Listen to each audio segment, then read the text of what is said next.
And this is a video review of Transformers Earthrise Warfare Cybertron Trilogy Arcee. So I got this figure from Amazon. It was a pretty quick delivery. I ordered the product last Saturday evening, if I'm not mistaken, and come Monday, lo and behold, she came to my door. I wasn't really expecting that such a quick delivery, especially we didn't get the rush option, but it was a really pleasant surprise. So figure itself is a really nice rendition of Arcee.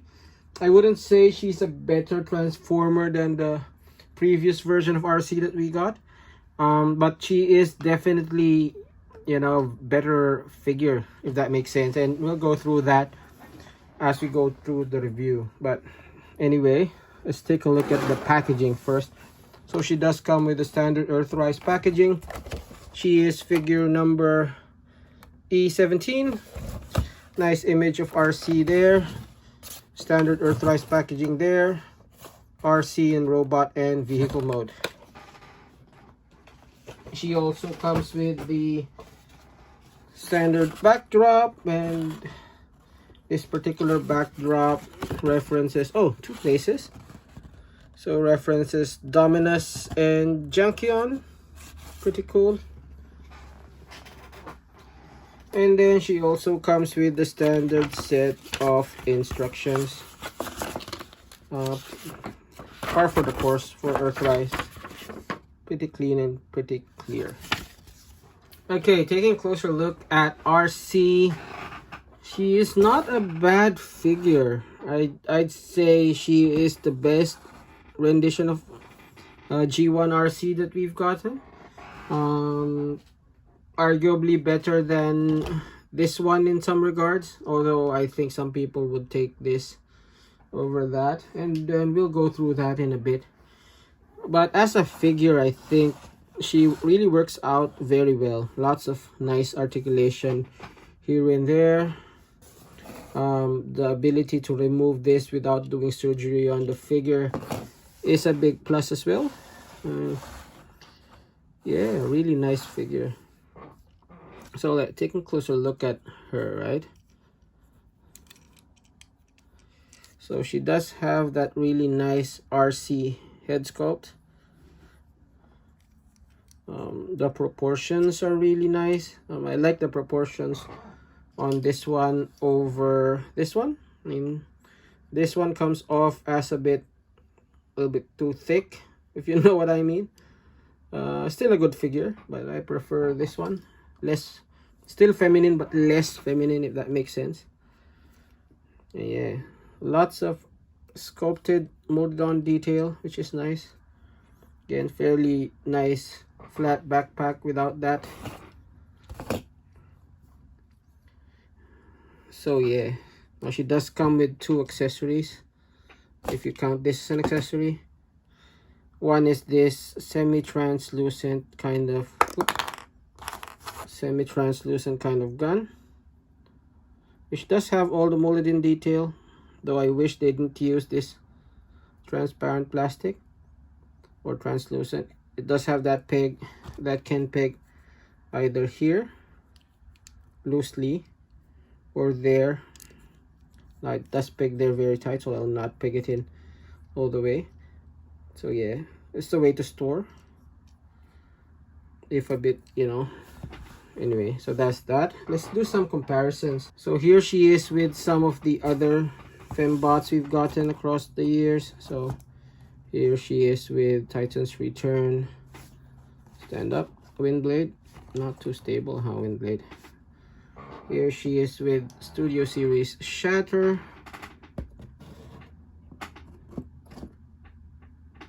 That's her with Generations Thrilling 30 Arcee. So I'm quite surprised they're about the same size. See, she's a little bit taller. I was expecting her to be a lot smaller. And then just put her at the back. Here she is with fellow Warfare Cybertron figure, that is Elita 1.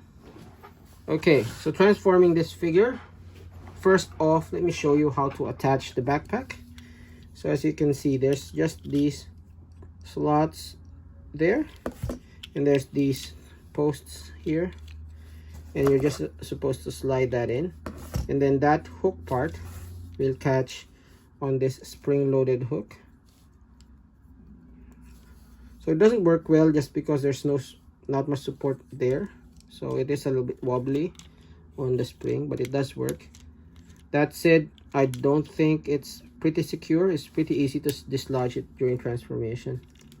So yeah, just slide it in, make sure this is hooked on it. Yep.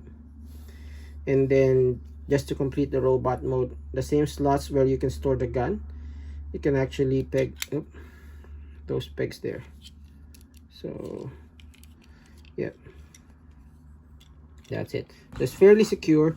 She does have those extended heels, so even with the very top heavy backpack, she does stand pretty well.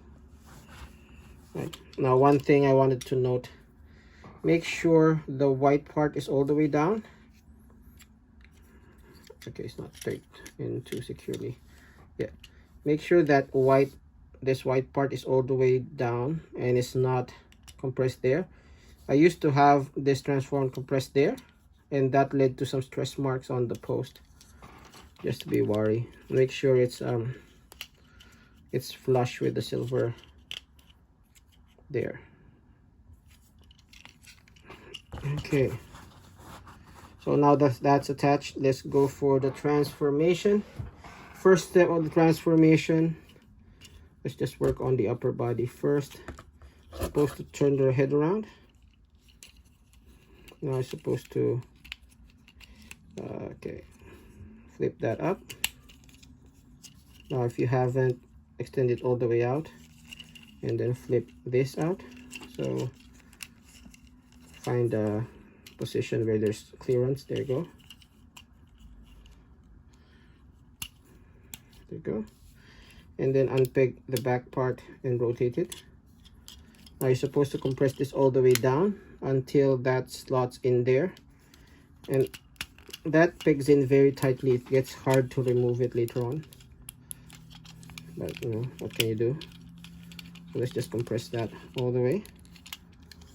Compress, compress. There you go. Oop, unpeg. And then you open these up, and those panels you just flip over to the side. Now before we proceed, if you don't know what a panel former is, she is a perfect example of that. Just because, you know, you do have the, oh, not panel former, sorry, shell former. You do have that whole shell of a car and that whole robot, and they're only connected via that post there. So you can theoretically remove that and you'll have a car and a separate robot if you wanted to. Anyway, continuing on to the transformation, you're supposed to flip the legs all the way around. So not via that joint, via this joint. Flip that around, flip that one around.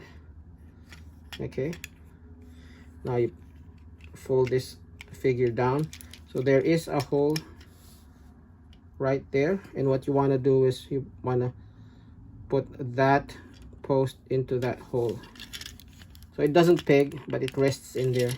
So if the figure is properly transformed, it should rest in that hole. I mean her back. Okay, so this unpegged again. This thing is quite annoying. We just compress that in.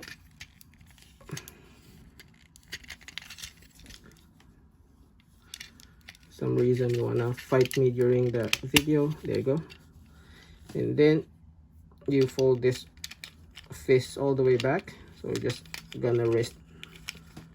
The wrist is gonna rest right back there. Okay, something's catching again. There you go. And then these legs, they're supposed to fold the heel. You're supposed to fold the heel there. And then these legs, there are some posts there that will peg on the other upper slot. There you go. Same on the other side. And then you're just supposed to rest these feet right there. And there is a proper configuration to that.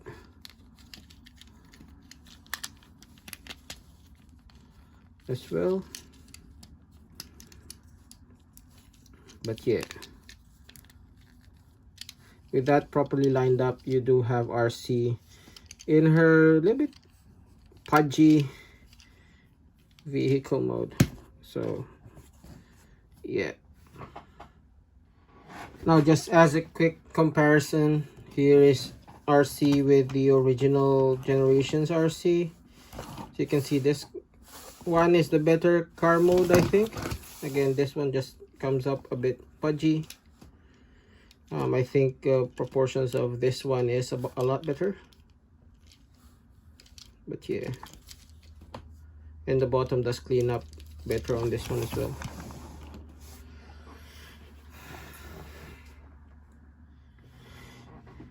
Okay, so now before we go to the final verdict, I thought we'd go through these two figures again just to help you decide, you know, if you already have the generations version, you want to keep it, or do you want to go for this new upgraded version. So essentially, you know, they do look almost the same. Well, not exactly the same, but you know, the figure itself, they are very similar in that a normie won't even recognize the differences, I think. Face sculpt, I think this one is slightly better, but that's maybe because of the color there.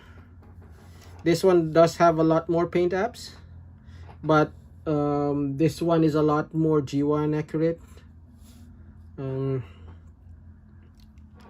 Now in terms of, you know, transformation, I think this one has the superior transformation. This one is basically in robot mode, a robot with a car folded at the back, and in car mode, a car with a robot folded under the bottom. So yeah, this one does integrate some of the robot parts in the vehicle mode, which is nice, and the end result in terms of vehicle is a lot better on this one. Now in terms of the playability of the figure though, I think this one has the better articulation. So let's just compare the articulation. So they do have both the head swivel, which go around. Not much movement around on the head here except for the swiveling, though this one does have the up and down a little bit of, you know, quizzical poses, so head articulation is better. In terms of the arm, this one is on a ball joint, so it does go all the way around, swivel here, more than 90 on the elbow, comparing it to this one. So this one is a swivel and a hinge, so functionally the same, although it looks a bit better. Swivel there, and a deep elbow joint. So I think the elbow joint is more or less a little bit better than that, but not, well, actually, yeah, a little bit better than that, but not much different. Now this one doesn't have a waist joint, while this one does. So that's really good for all those surfing poses. Legs go all the way up. This one, I'd say a little less here. Double jointed knees on this one. This one has a single knee that goes all the way in. So better knees on this one, but not by much as well. Thigh joint right above the knee. There is a thigh swivel there. That doesn't go all the way around, but there is a secondary transformation thigh swivel that does go all the way around if you need more. And then on the feet, up and down, but no pivot. This one up and down and has some pivot. So again, figure wise, I think in terms of the robot, this one wins out, just because I love, you know, posing action figures. So this one is a plus for me. And it does have that hand swivel there as well. So yeah. And then the other thing I want to mention is you can use the guns that came with her on this one. So she holds the guns fairly well. I think the fit actually works better here than there. That one is a bit tight. So if you want to have an RC with better guns, you can get the guns from that one. So yeah, now going back to the original question, whether you want to get this one or this one. I mean, if you're not really an RC collector and you already have this one, then you can probably skip this one. If you don't like posing action figures, this one is also good. Does have all the necessary posability, but this one I think edges out. It has a lot more posability that will help those people who like posing figures. So the addition of the waist joint and the ankle pivot makes for some very dynamic poses that you couldn't pull off in the original. So yeah, so that's it. So if you have that one, up to you. Well, I still recommend this one, especially if you like posing your figures. So yeah, that was the review. If you like that review, please do leave a like, leave a comment, and subscribe. As always, this has been Grimtrigger, and this has been the Transformers War for Cybertron Earthrise Arcee. Thanks for watching, and I'll see you in my next video.